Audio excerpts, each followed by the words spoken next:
एक बार एक शिकारी शिकार करने के लिए जंगल में पहुंचा। उसने अपने तीर पर बहुत ही खतरनाक जहर लगाया और शिकार को निशाना बना करके उसने तीर को छोड़ा, लेकिन उसका तीर चूक गया और तीर एक पेड़ पर जा लगा। वह पेड़ बहुत ही हरा भरा और बहुत सारे तोते उस पेड़ पर रहते थे।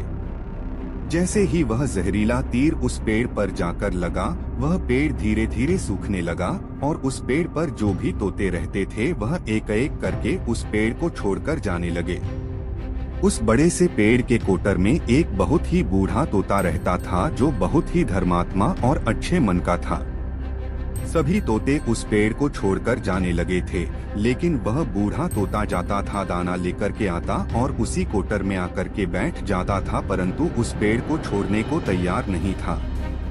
बूढ़े तोते के साथियों ने कई बार आकर के उसे समझाया कि यह पेड़ सूख रहा है और किसी दिन गिर भी जाएगा, चलो किसी और पेड़ पर चल कर रहा जाए, परंतु वह बूढ़ा तोता वहां से जाने को तैयार नहीं हो रहा था।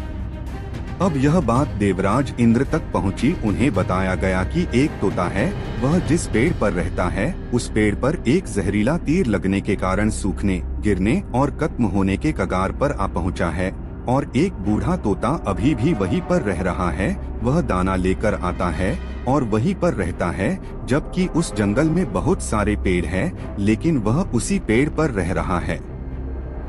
देवराज इंद्र प्रकट हुए और उस बूढ़े तोते से कहने लगे कि आप बहुत धर्मात्मा हैं, बहुत ही अच्छे मन के हैं, लेकिन आप इस पेड़ को छोड़कर किसी और पेड़ पर चले जाइए, क्योंकि यह पेड़ कुछ ही दिनों में गिर जाएगा।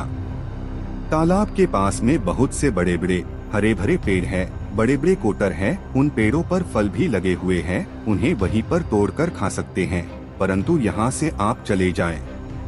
तोता बोला, माफ कीजिएगा, इस पेड़ ने मुझे जीवन दिया है, शिकारियों से मेरी रक्षा की है, हर मौसम में मेरे साथ रहा है, ये कोटर मेरा घर है, यहाँ मैं पला बढ़ा हूँ, इस पेड़ को मैं छोड़कर कैसे जा सकता हूँ? इस पर संकट आया है तो क्या मैं इसे छोड़कर चला जाऊँ? मैं ऐसा कभी नहीं कर सकता। देवराज इंद्र तोते के इस बात से बहुत ही प्रसन्न हुए। उन्होंने तोते से कहा, मैं आपके इस बात से बहुत ही खुश हूँ, मांगो जो आपको मांगना हो।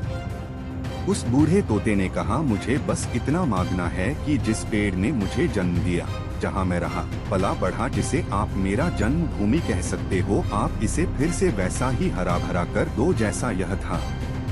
देवराज इंद्र ने अमृत से उस पेड़ को सिंच दिया और पहले की तरह हरा भरा कर दिया। अब वापस से उस पेड़ पर आकर के बाकी तोते रहने लगे। वह बूढ़ा तोता कुछ समय तक और जिंदा रहा, फिर उसकी मृत्यु हो गई और वह स्वर्ग में चला गया। यह कहानी हमें सिखाती ये है कि जब भी किसी इंसान का बुरा दौर आता है तो इमोशनली वह टूटा हुआ होता है, उसे किसी के सहारे की जरूरत होती है, किसी की आवश्यकता होती है। अगर आप ऐसे समय में उसे छोड़कर चले जाएंगे, उससे बात नहीं करेंगे, मुंह मोड़ लेंगे, तो आपसे बुरा कोई नहीं है, क्योंकि आप किसी के सुख का साथी बने या ना बने, लेकिन आपको हमेशा किसी के दुख का साथी जरूर बनना चाहिए।